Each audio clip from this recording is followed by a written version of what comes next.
तिगाड़ा काम बिगाड़ा। 3 बहुओं के रवैये से सासू माँ बहुत परेशान थी। दरअसल बात ये थी कि तीनों बहुओं में किसी बात को लेकर अनबन हो गई थी। तब से ही तीनों एक दूसरे से मुंह फुलाए रहती थी। ना कोई सीधे मुंह किसी से बात करती, ना किसी का कहना मानती।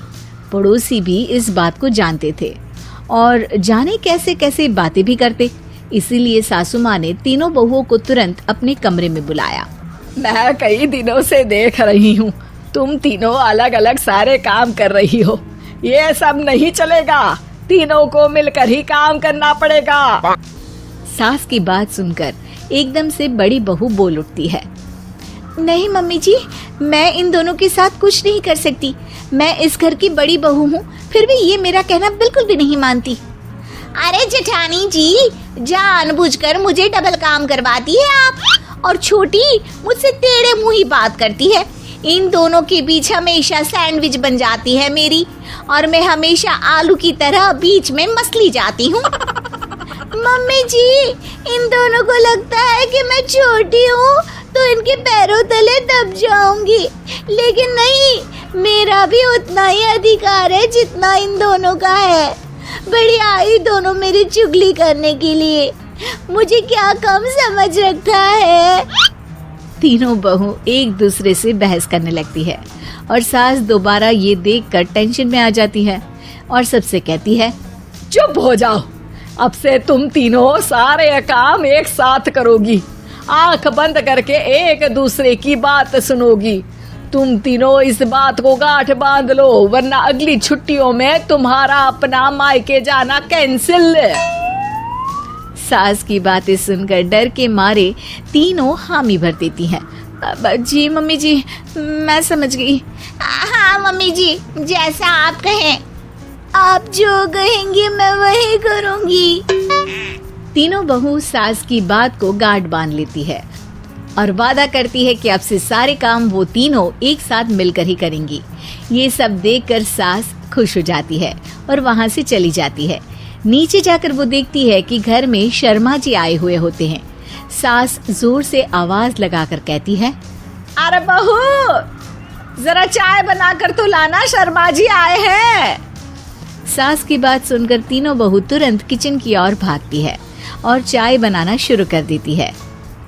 मुझे तो एकदम मसाले वाली कड़क चाय पसंद है, तो हम शर्मा जी के लिए मसाले वाली चाय ही बनाएंगे। अरे नहीं दीदी, गर्मी के मौसम में मसाला चाय कौन पीता है? मैं तो शर्मा जी के लिए इलायची वाली चाय ही बनाऊंगी। ये कैसी बात कर रही हैं आप दोनों? मेरी मम्मी ने सिखाया है कि मेहमान को ज्यादा दूध और शक्कर वाली चाय देनी चाहिए, वरना वो घर वालों को कंजूस समझते हैं। तो मैं तो शर्मा जी को ऐसी ही चाय दूंगी। तीनों बहुएं अपने अपने तरीके से चाय में शक्कर, मसाला, पत्ती सब डाल देती है। उबलने के बाद तीनों मिलकर चाय बाहर लेकर जाती है और शर्मा जी और सासू माँ को देती हैं। चाय पीने के बाद शर्मा जी सासू माँ को देखकर शर्मा जाते हैं और शर्मिंदा महसूस करते हैं कि आखिर उन्होंने चाय पीने के लिए हामी क्यों भरी। सासू माँ भी चाय पीना शुरू करती है और कहती हैं, अरे बहू, ये कैसी चाय बनाई है? चाय है या मीठे दूध की बासुंदी? हाँ, चाय अच्छी नहीं लगी क्या? कोई बात नहीं, हम पराठा बनाकर लाते हैं। चलो चलो अंदर। हाँ हाँ चलो, हाँ आती हूँ मैं भी। नहीं नहीं, मेरा पेट चाय ने ही चौपट कर दिया, वही काफी है। पराठे से पोपट नहीं करवाना, मैं तो चलता हूँ। शर्मा जी चुपचाप पतली गली से निकल जाते हैं। अगले दिन सास बहुओं से कहती है, अरे बहू, जाओ जाके ऊपर के गेस्ट हाउस की सफाई कर दो। कल हमारे यहाँ मेरे दूर के रिश्तेदार आने वाले हैं, तो पूरे कमरे को चमका देना, समझी? तीनों बहू सास की बात को मानकर ऊपर सफाई करने चली जाती हैं और तीनों कमरे की सफाई चालू कर देती है। बड़ी बहू मकड़ी के जाले साफ करती है तो बीच वाली झाड़ू लगाना और छोटी वाली सर्फ डालकर जमीन धोना शुरू कर देती है। अरे दीदी, जेठानी जी, अभी मैंने पूरी फर्श धोई और आप फिर से धूल नीचे गिरा रही हैं। और मछली जेठानी जी, आप बिना झाड़ू की धूल यहाँ छटक रही हैं। अरे तीनों को साफ करना है, एक साथ सफाई करते हैं ना। अरे वही तो, हम साथ साथ हैं, घर साफ साफ है। तीनों बहू ऐसे ही काम में उलझ जाती है और 2 घंटे तक एक ही कमरे की सफाई करती रहती है। बहुत देर से अपनी बहुओं को ना देखने के कारण सास ऊपर कमरे में उन्हें देखने जाती है, लेकिन कमरे में घुसते ही वो गीली फर्श पर फिसलने के कारण नीचे गिर जाती है। ओरी मोरी मैया, हड्डी मरोड़ के रख दी। आए मेरी तो कमर ही टूट गई रे। तीनों बहुएं सास को उठाती हैं और बिस्तर पर सुला देती है। अरे मेरे हाथ पैर दर्द कर रहे हैं, दबा दो आराम मिलेगा। हाँ जी माँ जी। अरे जी माँ जी माँ जी। और तीनों बहुएं एक साथ सास के हाथ को दबाना शुरू कर देती हैं। माँ की तो चीख ही निकल जाती है और नतीजा ये होता है कि सास के बचे हुए शरीर में भी दर्द उठ जाता है। हाय राम, ये क्या कर दिया तुम तीनों ने।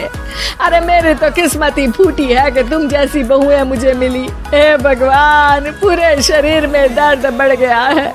अब तो पता नहीं कि चल भी पाऊंगी या नहीं। माफ करो, मुझे गलती हो गई मुझसे कि तुम तीनों को एक साथ काम करने के लिए बोला।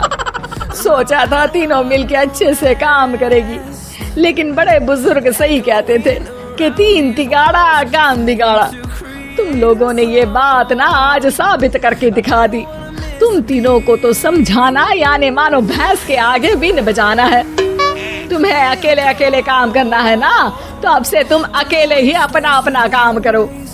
तीनों बहुएं वहाँ से जाने लगती है। अरे कहाँ जा रही हो?